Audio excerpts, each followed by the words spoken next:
Would you publicly thank someone you have been calling Satan's political weapon for over 60 years? On April 27, 2026, the leadership of Jehovah's Witnesses did exactly that.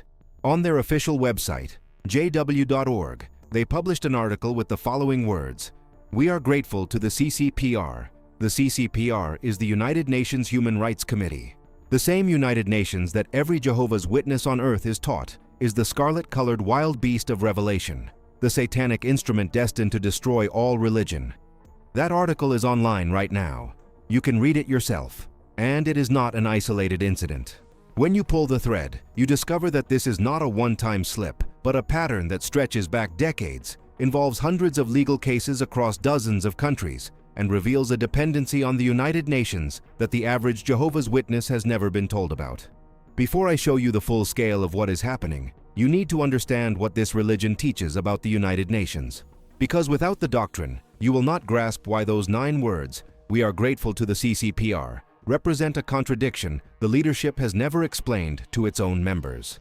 Part 1. The Beast. Imagine growing up in a religion where, every week, you are taught that one specific organization is the greatest enemy of God on earth. Not figuratively, literally. Your parents teach you this at home. Your elders teach you this from the platform. The magazines you study at every midweek and weekend meeting teach you this with full-color illustrations. The United Nations is the Scarlet-Colored Wild Beast of Revelation, chapter 17. It is blasphemous. It is satanic. And one day, soon, always soon, God will use it to destroy every false religion on the planet, and then destroy the beast itself.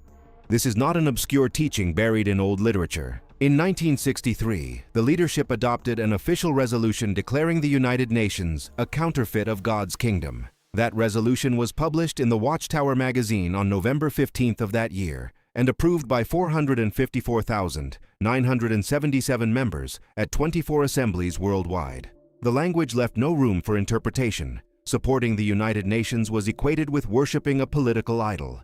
The resolution stated explicitly that the nations had refused to surrender their sovereignty to God's messianic kingdom by setting up the United Nations. It described the institution as an image of human political sovereignty that men without faith were endeavoring to force all people to worship. That was 1963. The teaching has never been revised. It has never been softened. It has only been reinforced, decade after decade, through books, magazines, convention talks, and videos produced at the organization's multimedia studios in Warwick, New York. Every Jehovah's Witness alive today has been trained to see the United Nations through this lens. It is not a political opinion. It is prophecy. Questioning it is questioning the Bible itself, at least according to the leadership's interpretation, and the doctrine carries real consequences. Every Jehovah's Witness is expected to maintain total political neutrality. No voting, no running for office, no military service, no involvement with any political organization. A witness who publicly endorsed the United Nations or participated in any activity that could be perceived as political support could face a judicial committee, a closed-door tribunal run by congregation elders. The outcome of that tribunal could be disfellowshipping, complete social exile. Your family stops speaking to you. Your lifelong friends are instructed to treat you as if you do not exist. Parents lose children. Children lose parents. Marriages collapse. The consequences of violating political neutrality are not theoretical. They are happening right now, in every country where Jehovah's Witnesses operate. Now hold that picture in your mind, the fear, the absolute certainty that the United Nations is the enemy, the social annihilation that awaits anyone who crosses the line. Hold it, because what I am about to show you will make you question whether the people who created these rules ever believed them in the first place. And the scale of what they have been doing is far larger than one article or one case. I will show you the exact numbers, the exact documents, and the exact words they published, words that most of their own members have never been taught to recognize for what they are. Part 2. The Secret Partnership. October 8, 2001. Stephen Bates, the religious affairs correspondent for The Guardian, one of the most respected newspapers in Britain, publishes a story that should have shaken the organization to its foundation. The Watchtower Bible and Tract Society of New York, the legal corporation that operates behind Jehovah's Witnesses, had been registered as a non-governmental organization with the United Nations Department of Public Information since 1992. Not for a few months, for nearly 10 years. They did not just register, they renewed. Every single year, someone at Watchtower headquarters in Brooklyn sat down, filled out the paperwork, and submitted the annual application to the United Nations confirming their continued association. 10 times. While 8 million members around the world studied Watchtower articles calling the United Nations the instrument of Satan, while families were being ripped apart for questioning the organization's authority, while elders sat in judicial committees enforcing absolute political neutrality on ordinary members who had far less contact with the political world than the leadership itself. The requirements for NGOs associated with the Department of Public Information were not ambiguous. Associated organizations were expected to support the goals of the United Nations. They were expected to disseminate information about UN activities to their constituencies. This was a formal partnership with defined expectations, not a passive listing in a directory. And the Watchtower maintained it, silently, for a decade. The timing of what happened next tells you everything you need to know about the organization's priorities. The Guardian published the article on October 8th. The Watchtower requested termination of the association on October 9th. One day, after 10 years of annual renewals, it took exactly one newspaper article and 24 hours for the leadership to end the relationship. Not because they had a change of conscience, because they got caught. The explanation they offered was almost insulting in its simplicity. They said the registration was necessary to access the United Nations Library in New York. They said they were unaware that the requirements for NGO association had changed since they first signed up. They thanked the Guardian for bringing the matter to their attention, as if a decade of deliberate annual renewals was an administrative oversight. There were immediate problems with this account. The United Nations itself confirmed that library access did not require NGO registration. Anyone could use the library. A Watchtower spokesman in Portugal gave a completely different answer to a local newspaper weeks later. The registration helped the organization gain recognition in developing countries. Two contradictory explanations from the same organization. The library story was for damage control. The recognition story was closer to the truth.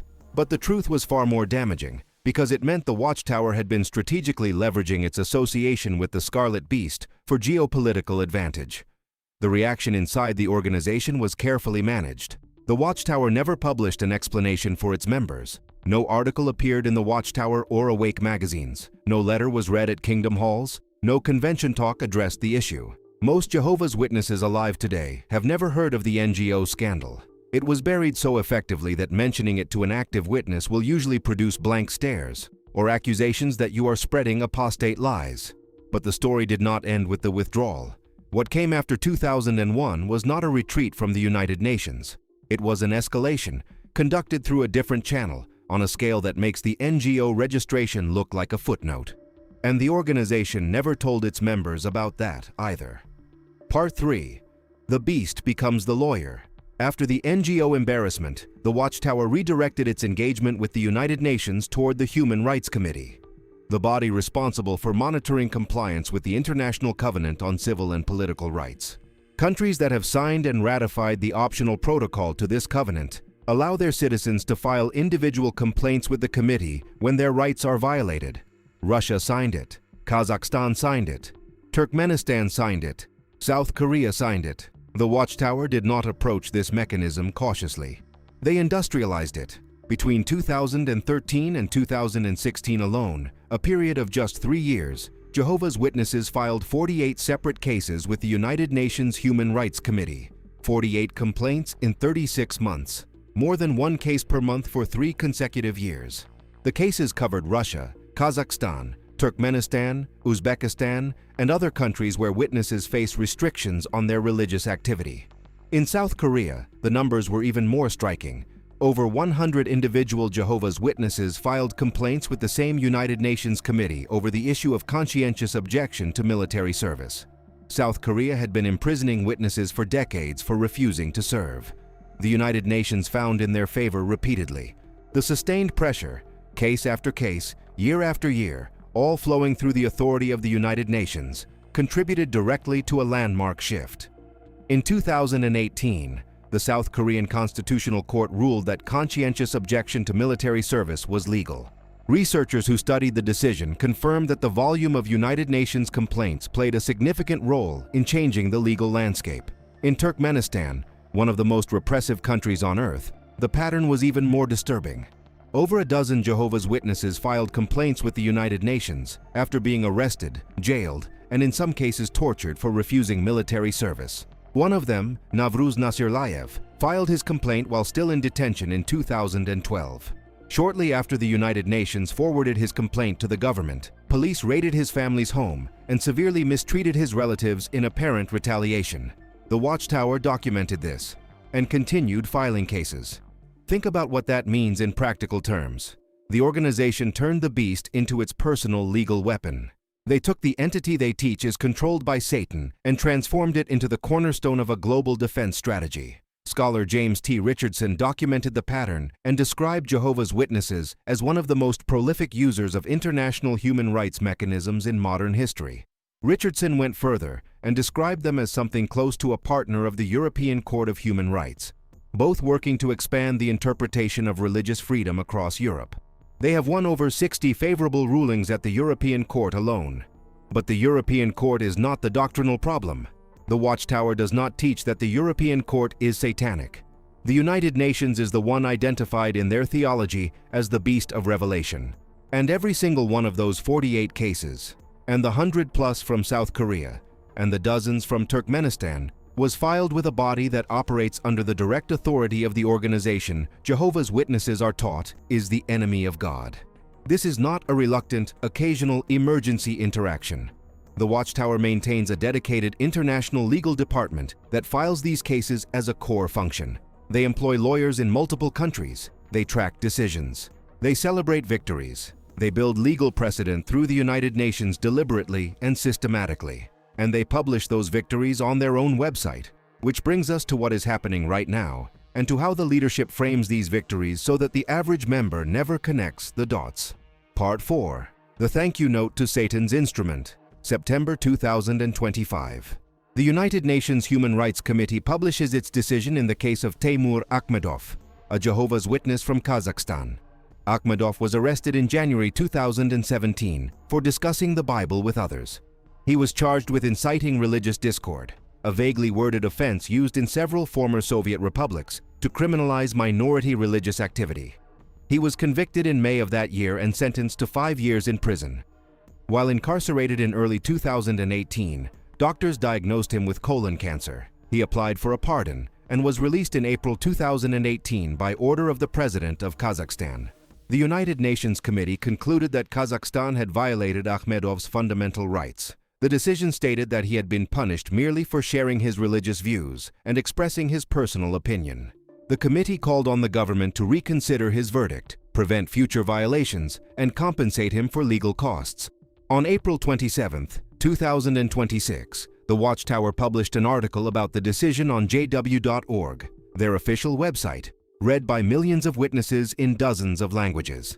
The title of the article includes the words United Nations Human Rights Committee. The first paragraph introduces the acronym CCPR, and at the bottom, the organization's own statement reads, "We are grateful to the CCPR for recognizing Teymur's fundamental right to peacefully practice his faith." The title does contain the words United Nations. It is right there. But consider how the average Jehovah's Witness reads that article. They are reading a story about a brother who was imprisoned for his faith and freed. They process it as a victory for Jehovah's people. The emotional arc of the article, arrest, cancer, pardon, vindication, dominates the reading experience. The institutional identity of the body that issued the ruling fades into the background. The words, United Nations Human Rights Committee, sit in the title the way a legal disclaimer sits at the bottom of an advertisement. Technically visible, functionally invisible, because no alarm bell rings. No Watchtower article has ever told the members to connect these legal victories to the Scarlet Beast doctrine. The two teachings exist in completely separate compartments. One compartment is for the meetings, the other is for the lawyers. They are never placed side by side. That is the architecture of the contradiction. It is not that the information is secret, it is that the members have never been given the framework to interpret what they are reading. A witness who sees the words United Nations in the title of that article does not experience the cognitive collision that an outside observer experiences, because no elder, no magazine, no convention talk has ever said, "Yes, we depend on the beast for our legal survival," and here is how we reconcile that with Revelation 17. The pace of these victories has not slowed. It has accelerated. In October 2024, the United Nations Human Rights Committee ruled in favor of the witnesses again in Kalin, But and Kradenkov versus Russia. The case involved two brochures that Russian courts had declared extremist. One of them was banned solely because it referenced another publication that had previously been banned, a chain reaction of censorship with no connection to actual content. The committee found the bans violated freedom of religion and expression. In March 2026, the committee issued what legal scholars are calling its most significant ruling to date in a Jehovah's Witness case. In Velitkevich and others versus Russia, the United Nations found violations of religious freedom, non-discrimination, and minority rights protections, the first time all three provisions were recognized together in a religious liberty case before the committee. 12 witnesses had their homes raided simultaneously in April 2018. Police seized Bibles, personal devices, and family belongings. They were transported to the Investigative department, held for hours, interrogated, photographed, and fingerprinted. Anatoly Velitkevich, a religious minister, was placed in pre-trial detention for 73 days and then under house arrest for 252 more, 325 days of restraint for the act of peaceful worship.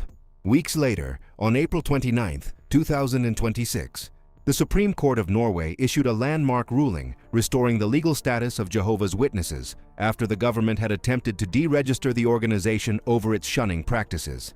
The court declared all administrative measures against the witnesses invalid. The ruling explicitly referenced the country's obligations under both the European Convention on Human Rights and United Nations human rights standards. The Beast provided the legal framework. The organization was saved. Every major legal victory the Watchtower has achieved in the last 3 years, Russia, Kazakhstan, South Korea, Norway, has been won through or supported by United Nations mechanisms. The dependency is not shrinking. It is growing. And the doctrine has not changed by a single word. There are two ways to look at what is happening. The first is pragmatism. The Watchtower is a global organization with members in countries where they face genuine, sometimes violent persecution. Russia banned them in 2017. Kazakhstan imprisoned them. Turkmenistan tortured them. Eritrea detained them for years. In those situations, the United Nations Human Rights Committee is the only international body with the jurisdictional power to intervene. Using it is not an endorsement. It is survival. Any organization in that position would do the same. That argument is reasonable, but it creates a fracture in the doctrine that the leadership has never acknowledged, not once, in any publication, in any language, in any meeting. If the United Nations is a legitimate authority whose rulings deserve gratitude, whose decisions are celebrated on the organization's website, whose legal framework is the foundation of the Watchtower's international defense strategy, then how can the leadership simultaneously teach members that this institution is a satanic counterfeit of God's kingdom? If the Beast is evil enough to justify disfellowshipping members who question the doctrine of political neutrality, destroying their families, their friendships, their entire social world, then why is the legal department filing more cases with it than almost any other religious organization on earth? The second interpretation is the one the leadership will never address. The doctrine and the practice exist in two separate worlds that are never allowed to touch. One world is built for the members, the world of Revelation 17, the Scarlet Beast, the satanic enemy, the absolute neutrality, the judicial committees, the disfellowshippings. This world runs on fear and obedience. The other world is built for the lawyers, the world of the CCPR, the ICCPR, the Human Rights Committee, the optional protocol, the favorable rulings, the published gratitude. This world runs on pragmatism and legal strategy. The two worlds coexist inside the same organization. The same headquarters in Warwick, New York that produces videos teaching children to fear the United Nations houses the legal department that files complaints with it. The same website that publishes articles about the Scarlet Beast publishes thank you notes to the CCPR. The wall between these worlds is not built with secrets. It is built with context. The members are never told to place these two teachings side by side. And because they are never told, they never do. A Jehovah's Witness who reads JW.org sees a faith under attack being legally protected by an international committee. A researcher who reads the same articles sees a religious organization systematically depending on the institution it calls the enemy of God. The information is identical. The understanding is entirely different. And that gap between what the members are shown and what the leadership actually does is not an accident. It is architecture. The Watchtower has never published an article reconciling this contradiction. They have never explained how gratitude to the beast fits within the framework of Revelation 17. They have never told their members about the 48 cases filed in 3 years, or the 100 South Korean complaints, or the NGO scandal of 2001, or the industrial scale of the legal engagement with the United Nations. Not because the information would harm the members, because it would harm the doctrine. And in this organization, the doctrine is the only thing holding the structure together.